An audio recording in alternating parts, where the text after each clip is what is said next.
Right atrium और left atrium एक septum के थ्रू आपस में सेपरेट होते हैं, जिसको एट्रियल सेप्टम बोल देते हैं। दोनों एट्रियम के बीच में अगर एक ओपनिंग छूट जाए तो उसको बोल देंगे अपन एट्रियल सेप्टल डिफेक्ट या फिर एएसडी। इसको समझने के लिए अपने को सबसे पहले एट्रियल सेप्टम डेवलप कैसे होता है उसको समझना पड़ेगा। तो क्या होता है कि एक टिश्यू जिसको सेप्टम प्राइमम बोलते हैं ऊपर से ग्रो करके नीचे की तरफ आता है और एक नीचे की तरफ ओपनिंग बनती है जिसको ओस्टियम प्राइमम बोल देंगे।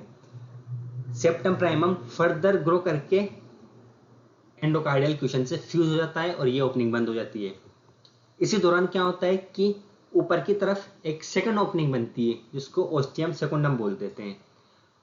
सेप्टम प्राइमम के राइट साइड में एक दूसरा टिश्यू ग्रो करके नीचे की तरफ आता है जिसको सेप्टम सेकुंडम बोल देंगे, जो ओस्टियम सेकुंडम को कर्टन की तरह कवर करके रखता है। सेप्टम सेकुंडम ग्रो करके नीचे की तरफ एक और दूसरी ओपनिंग छोड़ देता है जिसको फोरामेन ओवेल बोल देंगे।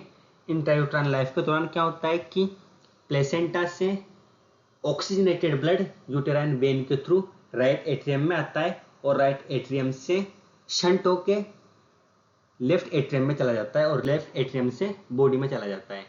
यहाँ पर ब्लड राइट वेंट्रिकल में नहीं जाता क्योंकि लंग्स काम नहीं कर रहे होते हैं। जबकि डेवलपमेंट के बाद क्या होता है कि डीऑक्सीजनेटेड ब्लड जो है वो राइट एट्रियम में आता है, राइट एट्रियम से राइट वेंट्रिकल में जाएगा और फिर लंग्स में जाएगा और वहां पर ऑक्सीजनेटेड होता है। बर्थ के बाद क्या होता है कि सेप्टम प्राइमम सेप्टम सेकुंडम से फ्यूज हो सके इस जो ओपनिंग है इसको बंद कर देता है।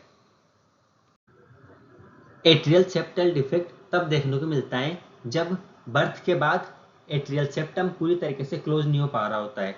90% एएसडी के जो केसेस होते हैं वो ओस्टियम सेकुंडम की वजह से होते हैं, जो कि 10 से 15% ऑल कंजाइटल हार्ट डिफेक्ट का हिस्सा है, जिसमें सेप्टम प्राइमम सेप्टम सेकुंडम से फ्यूज नहीं हो पा रहा होता है। जबकि 10% एएसडी के केसेस जो होते हैं वो ओस्टियम प्राइमम की वजह से होते हैं, जो कि 25% डाउन सिंड्रोम केसेस का हिस्सा है। इन जनरल एएसडी जो है वो फीटल एल्कोहल सिंड्रोम के साथ में एसोसिएटेड होता है।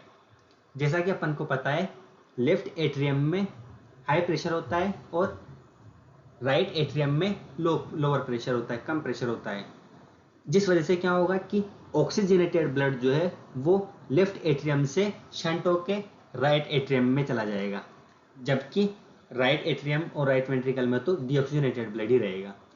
तो बॉडी में जो ब्लड जाएगा वो ऑक्सीजनेटेड ब्लड ही जाएगा। इस वजह से एसाइनोटिक कंडीशन देखने को मिलती है, यहाँ पर ब्लूनेस नहीं मिलेगी। जबकि साइनोटिक केसेस के अंदर क्या होता है कि डीऑक्सीजनेटेड ब्लड जो है वो लंग्स को बाईपास करके सिस्टमिक सर्कुलेशन में चला जाता है, जिसकी वजह से डिस्कलर्ड स्किन देखने को मिलती है। यहाँ पर साइनोटिक कंडीशन नहीं होगी, यहाँ पर सिर्फ एसाइनोटिक कंडीशन होगी, जिसकी वजह से क्या होगा कि राइट एट्रियम, राइट वेंट्रिकल और पल्मोनरी आर्टरी में ऑक्सीजन की सेचुरेशन बढ़ी हुई रहेगी। राइट साइड ऑफ हार्ट में एक्स्ट्रा ब्लड आ रहा है, जिसकी वजह से पल्मोनरी वॉल बाद में बंद होएगा, थोड़ा देर बाद में बंद होएगा, डिलेड क्लोजर होएगा पल्मोनरी वॉल का, जिसकी वजह से S2 साउंड की स्प्लिटिंग होएगी, जिसकी वजह से सिस्टोलिक मरमर सुनाई देगी।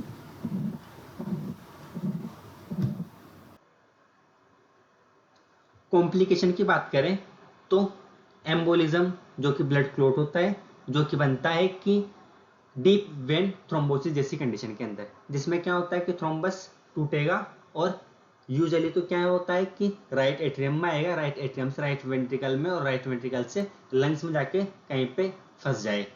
यहाँ पर क्या हो सकता है, यहाँ पर राइट एट्रियम से क्लॉट लेफ्ट वेंट्रिकल में जा सकता है इस ओपनिंग के थ्रू, और लेफ्ट एट्रियम से लेफ्ट वेंट्रिकल में होता हुआ सिस्टमिक सर्कुलेशन में चला जाए, जिसको बोल देंगे अपन पैराडॉक्सिकल एम्बोलिज्म, जो कि ब्रेन में जाकर स्ट्रोक कर सकता है।